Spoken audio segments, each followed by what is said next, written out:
बिस्मिल्लाहिर्रहमानिर्रहीम। अस्सलाम वालेकुम स्टूडेंट्स। डाटा माइनिंग की वीडियो लेक्चर सीरीज के सिलसिले में आज हम जिस टॉपिक के ऊपर बात करने के लिए जा रहे हैं वो है एनसेम्बल लर्निंग। पिछले लेक्चर में स्टूडेंट्स हमने आर्टिफिशियल न्यूरल नेटवर्क को डिस्कस किया था। इसी तरह आज के लेक्चर में हम बात करने के लिए जा रहे हैं एनसेम्बल लर्निंग पे। तो आज हम देखेंगे कि एनसेम्बल लर्निंग होती क्या है। आज हम इसके कुछ बेसिक्स जो है वो कॉन्सेप्ट को पढ़ने की कोशिश करेंगे, सीखने की कोशिश करेंगे। इंशाल्लाह ताला नेक्स्ट लेक्चर में हम इसकी डिटेल में जाएंगे और डिफरेंट एनसेम्बल की जो टेक्निक्स हैं उन पे डिस्कस करेंगे। तो आज हम इसका इंट्रोडक्शन पढ़ने के लिए जा रहे हैं कि एनसेम्बल लर्निंग जो है वो क्या होती है। एनसेम्बल लर्निंग जो है वो बेसिकली हमने देखा है कि machine learning, different machine learning models हमारे पास होते हैं जिनके जरिए से हम प्रेडिक्शन कर सकते हैं, हम क्लासिफिकेशन कर सकते हैं, हम क्लस्टरिंग करते हैं। हमने वैका टूल के अंदर भी देखा है, हमने उसकी प्रैक्टिस थोड़ी सी करके देखी है कि भाई किस तरह से जो है वो हम क्लासिफिकेशन जो है वो कर सकते हैं। तो ये मशीन लर्निंग मॉडल्स जो हैं, जो क्लासिफिकेशन करते हैं, जो क्लस्टरिंग करते हैं, जो प्रेडिक्शन करते हैं या इस तरह के जो काम परफॉर्म करते हैं, इनमें कुछ ना कुछ प्रॉब्लम्स होती हैं। हर मॉडल जो है वो अपने हिसाब से प्रेडिक्शन करता है, यानी कि उसमें कुछ एरर्स अगर हो सकते हैं, उसकी प्रेडिक्शन जो है वो बिल्कुल एक्यूरेट नहीं हो सकती, उसकी प्रेडिक्शन जो है वो रिलायबल नहीं हो सकती। तो हर मॉडल जो है वो अपने हिसाब से अपनी एक्सपर्टीज रखता है, बिल्कुल वैसे ही जैसे इंसान अगर फॉर एग्जांपल डिफरेंट पीपल किस जगह पे हों तो हर बंदा जो है वो अपने हिसाब से अपनी जो है उसकी एक्सपर्टीज होती हैं। एक बंदा जो है वो मशीन लर्निंग में, अगर हम कंप्यूटर साइंस के टीचर्स की या स्टूडेंट्स की बात करें तो हर टीचर या फिर हर स्टूडेंट जो है उसकी हर सब्जेक्ट में महारत नहीं होती। कोई टीचर जो है वो मशीन लर्निंग जो है उसे अच्छी तरह से पढ़ा सकता है, कोई डेटाबेस का माहिर है, इसी तरह से कोई जो है वो प्रोग्रामिंग अच्छी कर सकता है। तो हर एक जो इंडिविजुअल है, हर एक जो इंडिविजुअल ह्यूमन है उसकी एक खास एक्सपर्टी होती है। बिल्कुल इसी तरह से ही जो मॉडल्स हैं हमारे पास मशीन लर्निंग के या डीप लर्निंग के जो हमारे पास मॉडल्स हैं, इनकी भी एक्सपर्टीज होती हैं और हर एक मॉडल जो है वो अपनी एक्सपर्टी के हिसाब से अपनी प्रेडिक्शन कर सकता है। और ऐसा भी हो सकता है कि एक मॉडल जो है वो जिस काम में उसकी एक्सपर्टी है उसमें उसके जो प्रेडिक्शन है वो रॉन्ग प्रेडिक्शन कर दे, या फिर वहां पे उसकी एक्यूरेसी जो है वो चैलेंजिंग हो, कि उसकी प्रॉपर एक्यूरेट या फिर वो रिलायबल ना हो। तो एनसेम्बल लर्निंग इस चीज का नाम है कि डिफरेंट मॉडल्स जो है मशीन लर्निंग के, जो हमने मॉडल्स पढ़े हैं या अभी हम जो पढ़ेंगे, उन मॉडल्स को कंबाइन करके एक प्रेडिक्शन ले ली जाए, उनकी इंडिविजुअली जो है वो आउटपुट ले ली जाए और बाद में उस आउटपुट को क्या कर लिया जाए, कंबाइन कर लिया जाए। तो डेफिनेटली कंबाइन करना भी जो है वो इतना आसान काम नहीं है, एक कॉम्प्लेक्स टास्क है। अगर हम डिफरेंट जो हमारे पास मॉडल्स हैं और इंडिविजुअल जो मॉडल्स हैं उनकी हम इंडिविजुअली आउटपुट लें और फिर बाद में उन्हें कंबाइन करें, तो किस तरह से कंबाइन किया जा सकता है। फॉर एग्जांपल हमने प्रेडिक्शन करनी है किसी बात की, तो किस तरह से प्रेडिक्शन की जाती है। इसका एक आसान सा, एक बहुत सहल सा हमारे पास आंसर ये है कि अभी उनका हम मीन ले लेंगे, उनकी एवरेज ले लेंगे, तो हमारे पास एक कॉमन जो है उनकी मिडल वाली वैल्यू आ जाएगी, जो कि हो सकता है कि हमारी प्रेडिक्शन जो है वो ज्यादा एक्यूरेट हो। तो इस सूरत में ये हो सकता है कि हमारी जो प्रेडिक्शन है वो ज्यादा एक्यूरेट हो, क्योंकि हमने तमाम की तमाम आउटपुट्स को कंबाइन करने के बाद उनकी एवरेज ले ली है और वो एक एक्यूरेट रिजल्ट के तौर पे हमारे पास होगी।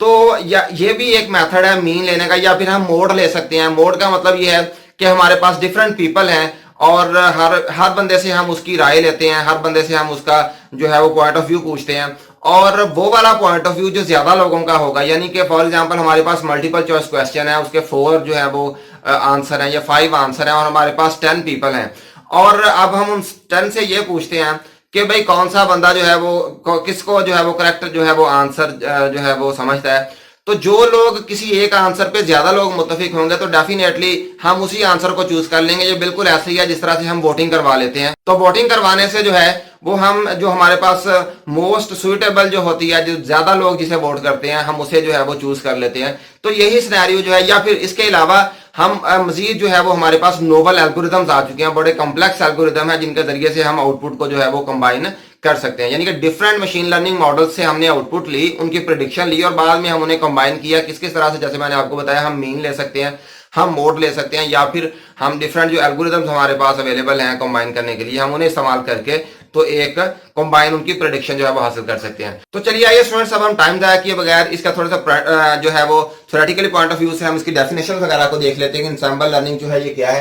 Ensemble learning is the use of more than one machine learning models to improve the reliability and accuracy of prediction. तो डेफिनेटली मशीन लर्निंग के मॉडल जो है प्रेडिक्शन करने के लिए जो है वो हम इस्तेमाल करते हैं। तो जब हम प्रेडिक्शन करेंगे तो यहाँ पे कौन सी चीज जो है वो मैटर करेगी, डेफिनेटली यहाँ पे उनकी रिलायबिलिटी मैटर करेगी और एक्यूरेसी मैटर करेगी। अगर हम ऐसा मशीन लर्निंग का मॉडल डेवलप कर लेते हैं जो एक्यूरेट नहीं है, जो हमें एक्यूरेट प्रॉपर जो है वो क्लासीफाई नहीं करके दे रहा, प्रॉपरली वो हमें क्लस्टरिंग नहीं करके दे रहा, तो डेफिनेटली वो हमारे काम का नहीं है। वो वाले मशीन लर्निंग मॉडल जो है वो हमारे लिए जो है वो यूजलेस है। तो यहाँ पे क्या है, ensemble learning is the use of more than one machine learning model. ये बिल्कुल वैसे जैसे मैंने आपको पहले बताया, to improve the reliability and accuracy of prediction. तो हमने रिलायबिलिटी और एक्यूरेसी को अचीव करने के लिए ही उन्हें कंबाइन करना है। कंबाइन करने का कोई और मकसद नहीं है सिवाय इसके कि हम उनकी रिलायबिलिटी को जो है वो इंप्रूव करें और एक्यूरेसी को इंप्रूव करें, ताकि हम जो है वो प्रॉपर क्लासिफिकेशन कर सकें, प्रॉपर क्लस्टरिंग कर सकें, प्रॉपर प्रेडिक्शन वगैरह कर सकें। तो इसके बाद है it is simply a process of training multiple machine learning models and combining their output together. तो ये भी हम पहले डिस्कस कर चुके हैं बात को कि हम इनकी आउटपुट को लेंगे, डिफरेंट मशीन लर्निंग मॉडल से हम अपनी इनपुट को गुजारेंगे, यानी कि हर एक की डेफिनेटली हम ट्रेनिंग करवाएंगे। हर एक मॉडल जो होता है उसकी पहले क्या करवाई जाती है, ट्रेनिंग करवाई जाती है, और ट्रेनिंग के बाद ही वो हमें एक प्रेडिक्शन देता है। ट्रेनिंग करवाने का मतलब ये है कि हमारी सुपरवाइज लर्निंग है, और हम क्या करते हैं, हम हर जो हमारे पास जो उसे ट्रेनिंग करवाते वक्त हर, फॉर एग्जांपल अगर हम एक इमेज की एग्जांपल लें तो हर इमेज के ऊपर एक लेबल लगा देते हैं और वो उसे स्टडी करता है कि भाई ये इसके ऊपर क्या लिखा हुआ है और इसकी शक्ल किस तरह की है।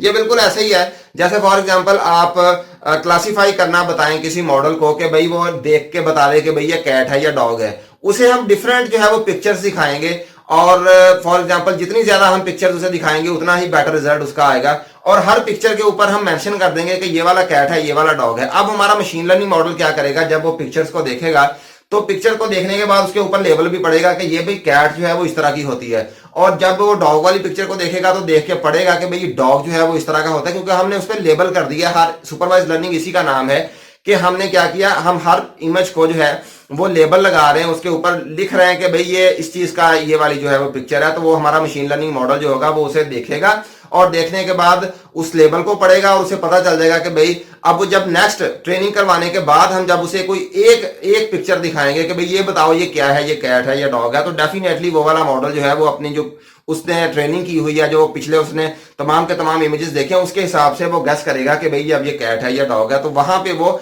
उसे लेबल खुद कर देगा, ये उसकी ट्रेनिंग हुई होगी और वो प्रेडिक्ट कर देगा कि भाई ये कैट है या फिर डॉग है। ट्रेनिंग जो सबसे पहले हम क्या काम करते हैं, जो भी मशीन लर्निंग मॉडल बनाया जाता है उसकी पहले ट्रेनिंग करवाई जाती है। तो ये कौन सी ट्रेनिंग है, सुपरवाइज लर्निंग है, जिसमें हम ट्रेनिंग करवाते हैं, उसे लेबल डाटा जो है वो प्रोवाइड करते हैं। अनसुपरवाइज वो वाली होती है जिसमें हम उसे लेबल नहीं लगाते इमेजेस पे, और डेफिनेट वो जो होता है हमारा मॉडल होता है वो खुद ही देखता है और खुद ही जो है वहां से गेस करता है।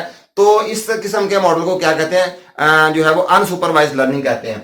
तो यहाँ पे it is simply a process of training multiple machine learning models and combining their output together. Ensemble learning models are proved as more successful because they provide accurate predictions than others। तो definitely जब हम ज्यादा models को जो है वो उनकी individual output लेके और फिर उनसे जो है वो उनकी आउटपुट को कंबाइन करेंगे तो डेफिनेटली हमारे पास चांसेस इसी चीज के हैं, प्रोबेबिलिटी इसी चीज की, अगर हम स्टैटिस्टिक्स के पॉइंट ऑफ व्यू से देखें, प्रोबेबिलिटी इस बात की है कि हम ज्यादा एक्यूरेट रिजल्ट की तरफ जाएंगे। जिस तरह स्टूडेंट्स अभी हमने देखा है कि अगर एक क्वेश्चन जो है हमारे पास 10 लोग हैं और हम उनसे पूछते हैं कि भाई कौन सा जो है वो एक्यूरेट इसका आंसर है, तो ज्यादा चांसेस हैं, प्रोबेबिलिटी ज्यादा इस बात की है कि हमें जो लोग ज्यादा जिस ऑप्शन का ज्यादा लोग जो है वो सजेस्ट करेंगे कि ये वाला आंसर है, हो सकता है ज्यादा चांसेस इसी बात के हैं कि वही आंसर हो, क्योंकि जब ज्यादा लोग होंगे तो डेफिनेटली उनकी एक्सपर्टीज डिफरेंट जो है वो फील्ड्स में होगी, और हो सकता है कि उसमें कुछ एक्सपर्टी वाले वो लोग भी हों जिसके रिलेटेड वो वाला आंसर है या वो वाला क्वेश्चन है, तो वो करेक्ट आंसर जो है उसके आने के ज्यादा चांसेस होंगे।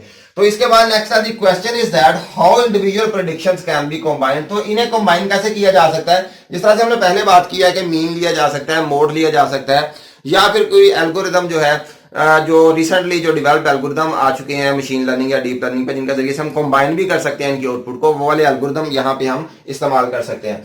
The answer is the use of mean value और विद कॉम्प्लेक्स एल्गोरिदम, या फिर जैसे मैंने आपको मोड का बताया। इसके बाद है why use ensemble learning. Ensemble learning को क्यों इस्तेमाल किया जाता है, इसका एक सिंपल सा आंसर यह है कि रिलायबिलिटी और एक्यूरेसी को इंक्रीज करने के लिए। अगर हम इसका सबसे सिंपल आंसर लें तो यही है कि रिलायबिलिटी और एक्यूरेसी को इंप्रूव करने के लिए। इसके बाद just like the example of A trivia game because every person is not expert in every field. तो ये मैं आपको इस तरह से एग्जांपल देता हूं कि भाई अगर दो टीम्स है हमारे पास, हम कोई गेम खेलने के लिए जा रहे हैं, दो टीम्स है हमारे पास और दोनों टीम्स जो है उन्हें कोई इमेज दिखाया जाता है फॉर एग्जांपल, या कोई भी इस तरह का सिनेरियो हो जिसमें उनकी राय ली जाए। अगर फॉर एग्जांपल उसमें 4 लोग हैं टीम के अंदर, एक टीम के अंदर, दोनों टीमों के अंदर 4-4 लोग हैं, तो डेफिनेटली जब हम किसी एक उसे कोई एक क्लिप दिखाएंगे या कोई इमेज दिखाया जाएगा या जो भी उसे सिनेरियो दिया जाएगा, तो उसमें जो लोग ज्यादा सजेस्ट करेंगे, क्योंकि ज्यादा आंखें देख रही होंगी, ज्यादा जहन जो है वहां पे इस्तेमाल हो रहे होंगे, तो डेफिनेटली वो आंसर तक जल्दी पहुंच जाएंगे बनिस्बत इसके कि अगर वहां पे कोई एक इंसान जो है, इंडिविजुअल जो है वो देख रहा हो। वो हो सकता है कि हर एंगल से उसे जज ना कर सके, लेकिन जब ज्यादा लोग उसे देखेंगे तो वो हर एंगल से जो है, हर एक का पॉइंट ऑफ व्यू मुख्तलिफ होता है, हर बंदा अपनी नजर से देख रहा होता है, तो ज्यादा चांसेस यही है कि वो उसका आंसर जो है वो करेक्ट देंगे। तो एक्सपर्ट, तो यहां पे यही मैंने लिखा हुआ है कि भाई हर बंदा जो है वो हर फील्ड में एक्सपर्ट नहीं होता। तो डेफिनेटली जब हमारे पास ज्यादा लोग होंगे तो उनमें कोई एक बंदा ऐसा भी हो सकता है कि जिसकी एक्सपर्टी का रिलेटेड वो वाला क्वेश्चन हो जो कि हम आंसर करने के लिए जा रहे हैं। All models contain errors, so we cluster the prediction and wrong predictions will cluster along a side and we predict the correct answer. इसका मतलब क्या है? इसका मतलब ये है कि जब हम जो है वो प्रेडिक्शंस करवाएंगे डिफरेंट मॉडल से इंडिविजुअली, यानी कि कंबाइन करने के लिए हम प्रेडिक्शंस करवाएंगे, तो उनकी हम क्लस्टरिंग करेंगे। जब क्लस्टरिंग करेंगे तो जो ज्यादा लोग, जो चांसेस जो मिलते जुलते से आंसर होंगे, वो डेफिनेटली एक साइड पे क्लस्टरिंग उसकी कर देगा, और जो बहुत मुख्तलिफ होंगे और किसी ने कुछ आंसर दे दिया, कुछ ने, उसे वो क्या कर देगा, साइड पे कर देगा, उससे क्लस्टरिंग वो अलग से कर देगा। तो डेफिनेटली हमारे पास आंसर कौन सा आएगा, जो कि जहां पे ज्यादा क्लस्टरिंग हुई होगी उन्हें वो क्या करेगा, कंबाइन करके हमें वो वाला जो है वो प्रेडिक्शन दे देगा। उसका हो सकता है वो नेक्स्ट उसका मीन ले ले, तो उसकी हमें जो है वो प्रेडिक्शन दे दे, तो वो मोस्ट प्रोबेबली वो प्रेडिक्शन जो है वो हमारी करेक्ट होगी। तो स्टूडेंट्स, आज के लेक्चर में हमने क्या सीखा है? आज के लेक्चर में हमने एंसेंबल लर्निंग जो है इसका इंट्रोडक्शन देखा है, इसकी बेसिक्स को हमने स्टडी किया है। इंशाअल्लाह नेक्स्ट लेक्चर में इसकी डिटेल के मुतालिक हम बात करेंगे। तब तक के लिए अल्लाह हाफिज।